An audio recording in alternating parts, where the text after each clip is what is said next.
There it is. All right. I'm delighted to be with Gary Taphouse, football commentator. Thank you for taking the time out to talk to me. Um, Firstly, I'd like to ask, how did you get into the industry? Well, I mean, it's a long old story, and to be honest, because it's such a long time ago, it's kind of irrelevant because the path I took isn't really available anymore. By which I mean I came through local commercial radio, and sadly, local commercial radio can no longer afford to broadcast live football. So people are coming through into sports media, into sports broadcast media a different way now. But what I can say is that it all began for me when I was at university. I quickly realized that um, universities are churning out a lot of media graduates, and even now, specifically sports media graduates. And hundreds of people are being churned out of universities every year with degrees, and some of them first class and two ones, and they're joining all the other people that graduated the year before, and there's only a finite number of actual jobs in the industry. So I realized in my second year that if I didn't actually have industry experience whilst I was a student, then I was going to be in trouble because I would just be joining another mob of people who are all looking for the same opportunities. So I wanted to work in football. I wanted to be a commentator. And I was very fortunate that an opportunity came up to actually work with AFC Bournemouth, who were third tier at the time, and commentate on their home games for the club. Not that they were being streamed anywhere because this is all pre-internet. Or the internet was there, but it certainly wasn't doing any streaming. Um, they would not broadcast, they would film the matches um, for people to buy on VHS in the club shop. And they needed some commentary on there. And it was literally just one camera and a microphone plugged into that camera. And I was up there on their rickety little gantry at the old Dean Court, doing a one-man commentary on every home game. And it doesn't sound much, but obviously at the end of my course, it meant that I had a whole string of tapes, and I even wrote and presented the end of season video that year. So obviously having that tangible proof that I could do the job was actually every bit as important as having the degree, because it meant I could go to employers and say, "You've seen what I did in my degree. Now have a watch of this, and you can see exactly what I can do."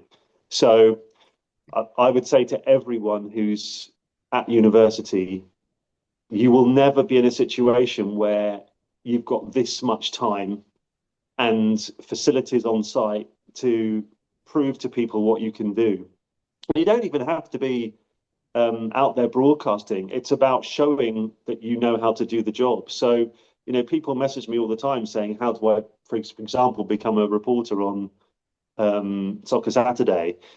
And I say, you just need to show that you can do that job. So get a camera, get yourself with a microphone and a headset, and imagine that a goal's just been scored and tell people exactly what's happened, add some effects, and make it look like you're on the show. And then all you've got to do is say, "Look, this is me doing that job."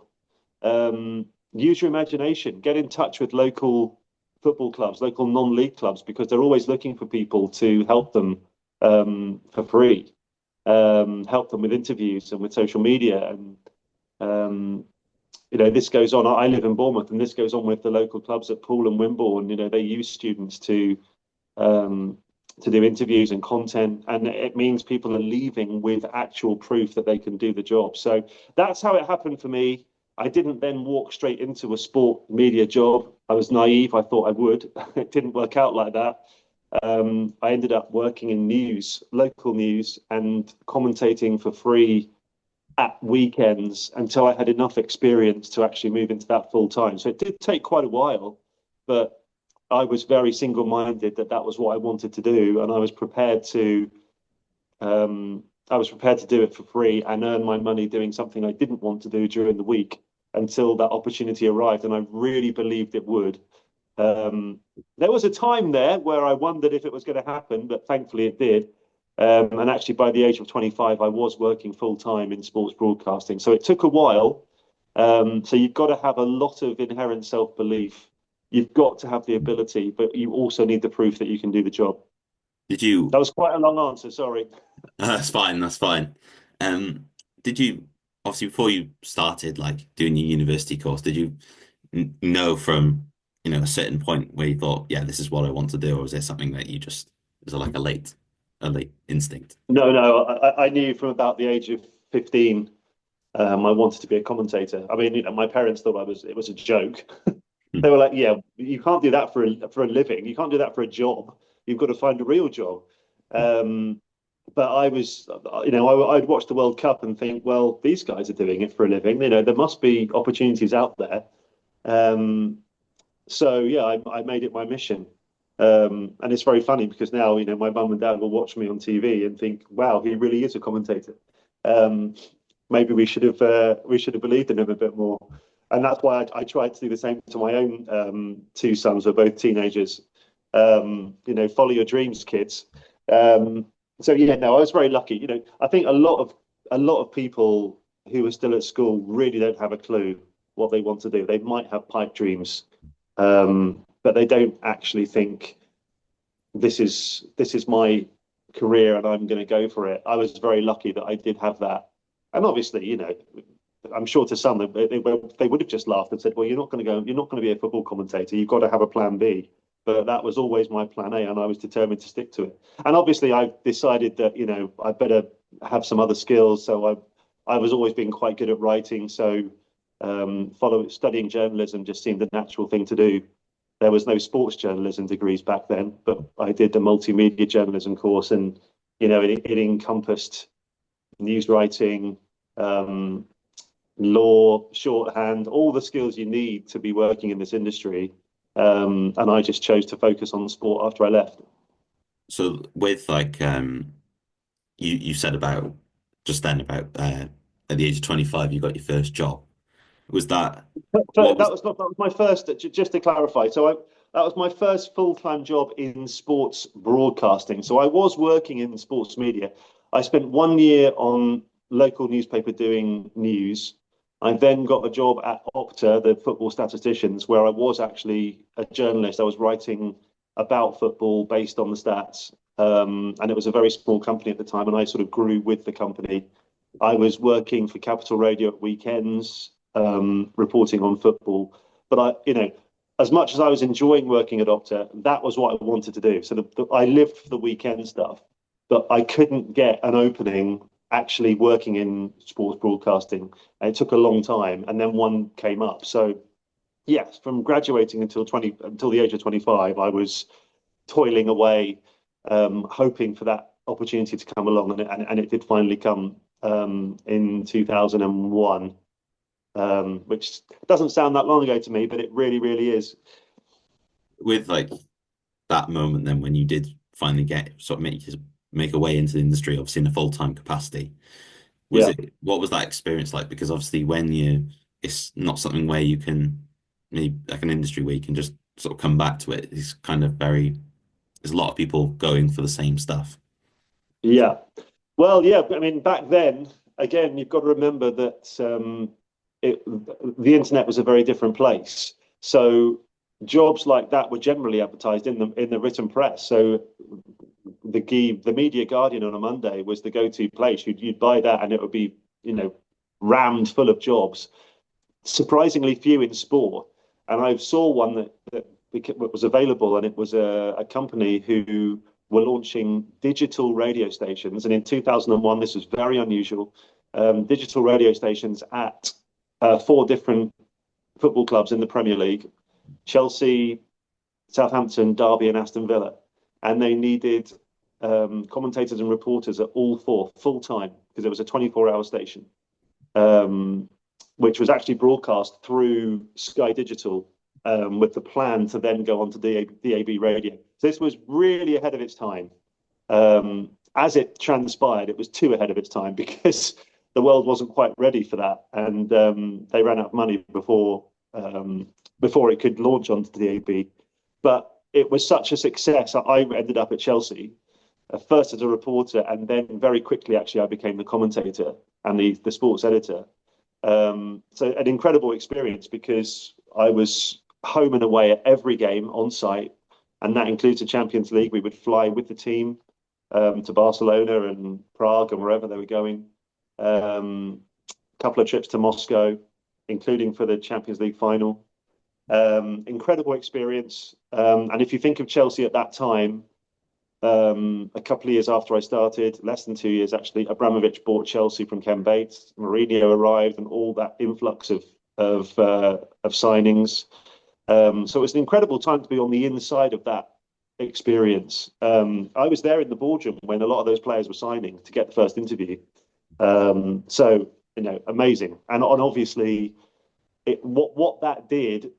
Because there was so much interest in Chelsea at that time. Sky were there every game, and I got to know the people from Sky Sports as a result of sitting with them on the gantry for every home match, and that's how I ended up getting the opportunity to work at Sky. So, yeah, getting that first opportunity, even though, listen, there were probably very few people listening to me because who wanted to listen to radio through the TV? But we were still broadcasting. We were broadcasting 24 hours a day, and we were plugged away. And when Radio First, the company, went bust, Chelsea bought the station and actually broadcast it themselves. And I was in charge of that, so I had all the editorial say on it. And we were still going to every match home and away, and we had a big online following actually because we broadcast on the Chelsea website as well. So yeah, absolutely unbelievable experience. But one I wasn't really ready for. I've got to be honest. I was learning very much on the job because when I'd been at uni, we were learning about radio on actual tape, reel-to-reel tape. And then a few years later, I joined a radio station where it's all digital, and we're learning about Burley, the editing software, which I'd never used before. So it was very much, sink or swim, and a fantastic experience for me.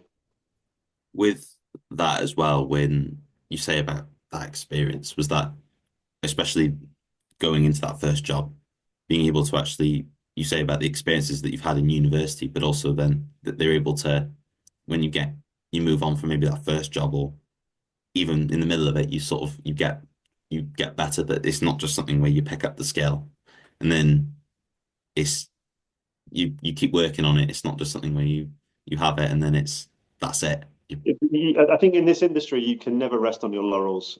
And I think what's really important to say is that so the first job on my local paper in South London, the second job at Opta, and the third job at Radio First, for all of those, the reason I got the job was because I had clear, tangible proof that I could do it. So I went along to my local newspaper for that first job.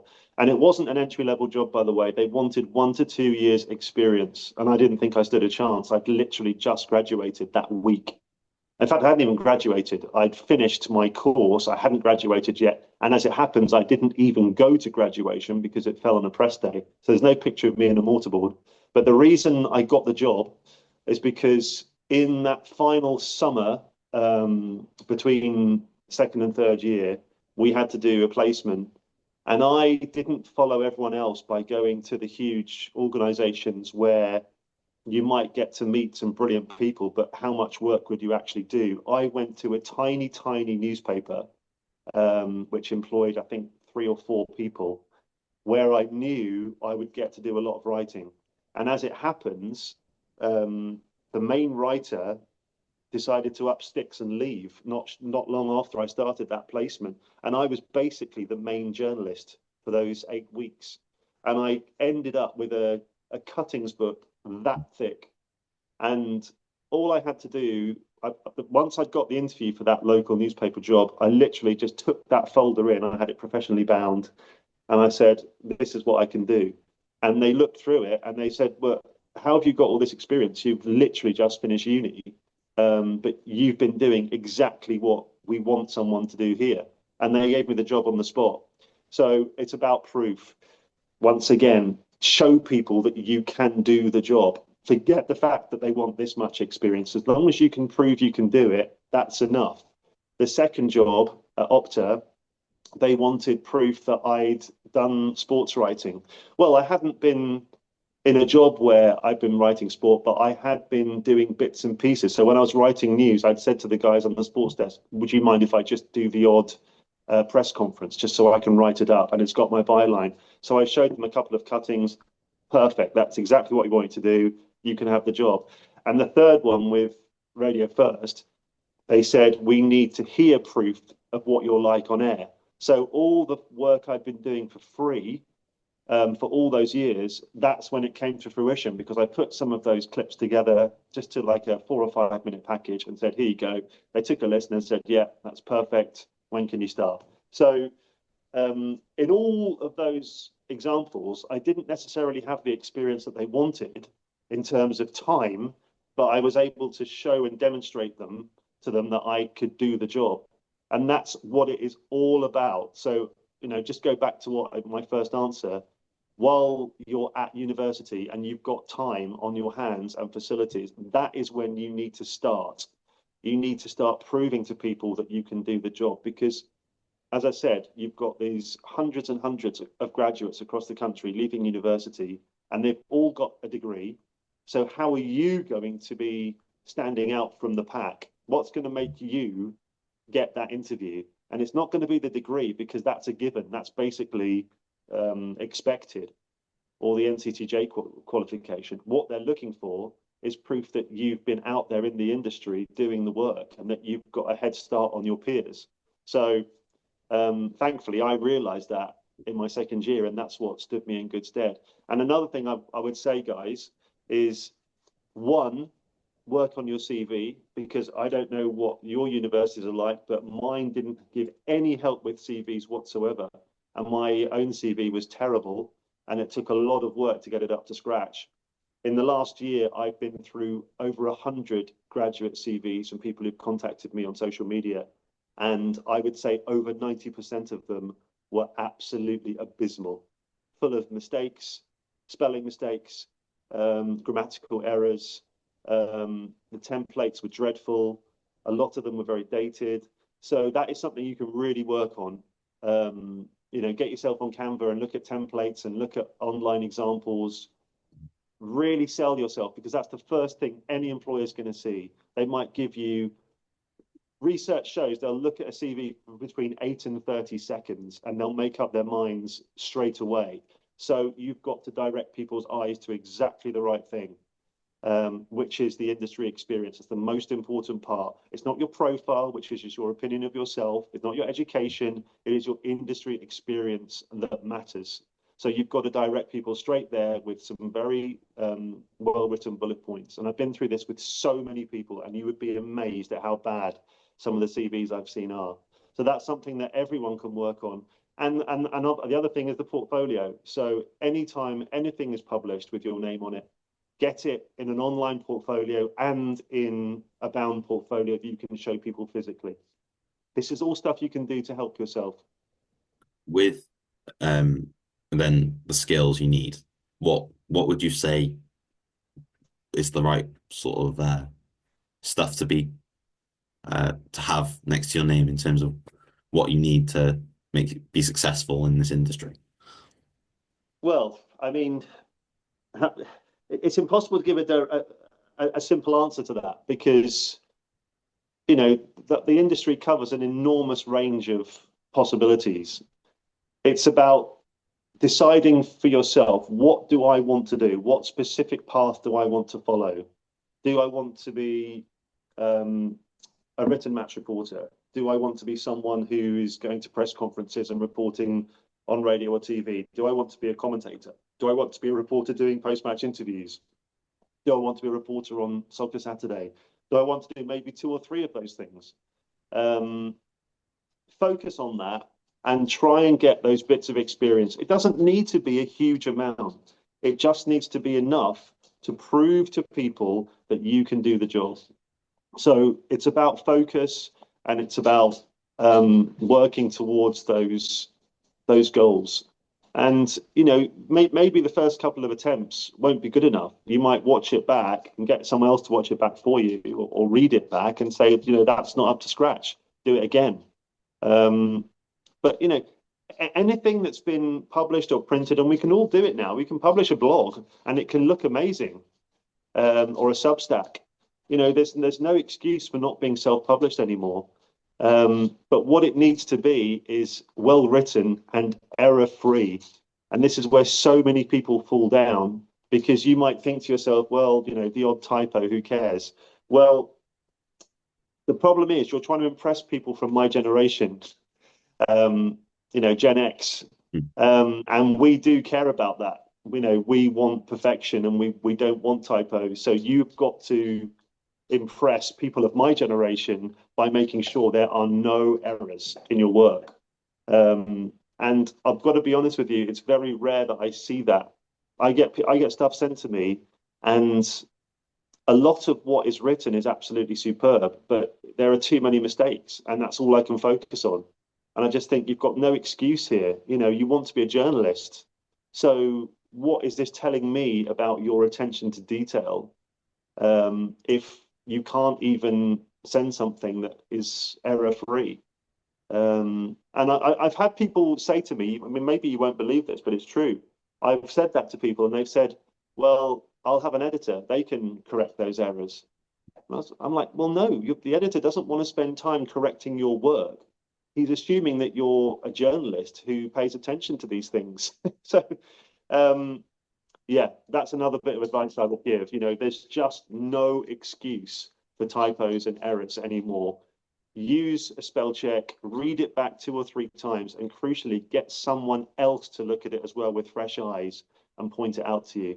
And like I said, I've seen some brilliant graduates. Okay, absolutely superb, and they've got loads of experience, but their CVs are just a walking disaster area. Like experience spelt wrong, football spelt wrong, um, templates that are unreadable, CVs that go on for 5 pages. I mean, really, really basic stuff here.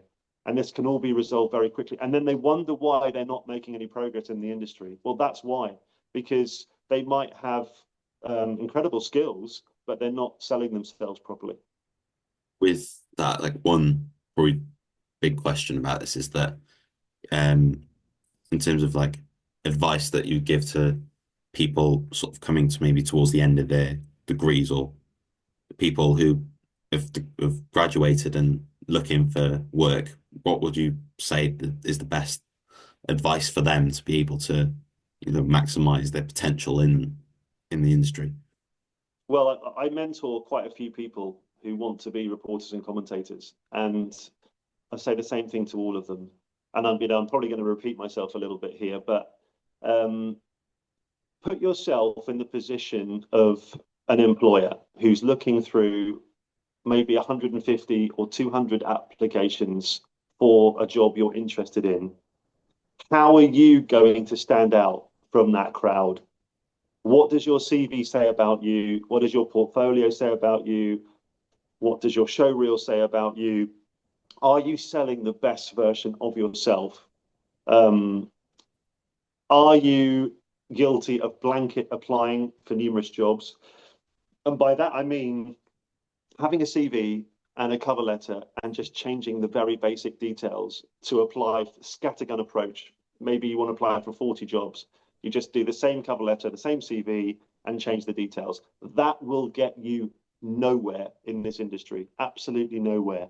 And it can be an absolute slog that every single application needs to be treated with the same level of respect. Start again from scratch. You might need to change your CV um, in order to best fit it to that role. So you might have one bit of experience that you decide is more important, and you put that at the top because it's more relevant to that particular role. And it's very easy to say, "Oh, I won't bother doing that. The CV's fine," and then you wonder why you're not getting anywhere. Start again from scratch every single time. Read up on the company that you're applying to. You know, perhaps find a little article on their website that you particularly like and mention it in the application. It shows attention to detail. It shows that you care, and it shows that you're not just blanket applying out of desperation. And all this stuff is time consuming, it's hard work, and it can be incredibly draining. But it's the only way to guarantee success. And I say this time and time again. I see people falling into these traps, really good candidates, really good graduates who've got so much to offer. But you've got to remember that the application, the CV, the cover letter, that is all people will see about you. So it has to be the best version of you. And I think there's just too many people that don't get it. They don't understand it. And they forget that these jobs are being flooded with applicants, really good applicants, and you've got to stand out. It's a really, really tough industry. You know, no one can shy away from that. And particularly at the moment, it's very, very tough. And there are really good people out there who are struggling to get full-time work in sports media because it is so competitive. So you've got to give yourself the best possible chance. Get in touch with people on LinkedIn, people like me who are happy to take a look at your CV, and give you the benefit of their wisdom and experience, because, you know, that's how you're going to stand out from the crowd. That was sort of most of the questions I was going to ask. But Hopefully I've covered enough for you there. yeah, yeah, that's really good. Thank you. It was really good to talk to you about this, the industry and how it obviously all works out. But yeah, it was really good. Listen, it's really, really tough, and unfortunately you need a bit of luck along the way, which we've all had. But equally, ghosting and rejections are just a huge part of it now. And what worries me more is the ghosting, actually, which seems to be really commonplace in our industry. And that's why I will always reply to everyone that gets in touch with me, even if I can't help them. I just think those of us who've been around a while really do owe it to this generation, because I think it's incredibly tough. And the number of people that just get ignored it's mind blowing to me, to be honest. So don't be afraid to get in touch with people. And if they don't reply, wait a couple of weeks and then go back and say, I was just, wondering about that email I sent you. It's all about the approach and the politeness and the respect. Honestly, you'd be amazed at some of the emails I get, which are just, I mean, I don't know who's advising these people, but it doesn't bother me because I'm here to help, and I will always reply and say, look, you can't approach people like that. You've got to be more respectful. But I'm sure there are people who are out there saying, well, I'm not getting any joy, and I see how they're approaching people, and I understand why. You've got to have that deference and respect and humility. I think there's a lack of humility sometimes. That's what I see. So, sorry, I'm on one of my rants now. I'm just really conscious of how tough the industry is, and I think everyone's got to really give themselves the best possible chance. Yeah, that's really good. Thank you. Obviously taking your time to speak to me about that. Yeah, no worries at all, and good luck with it. I hope it goes well.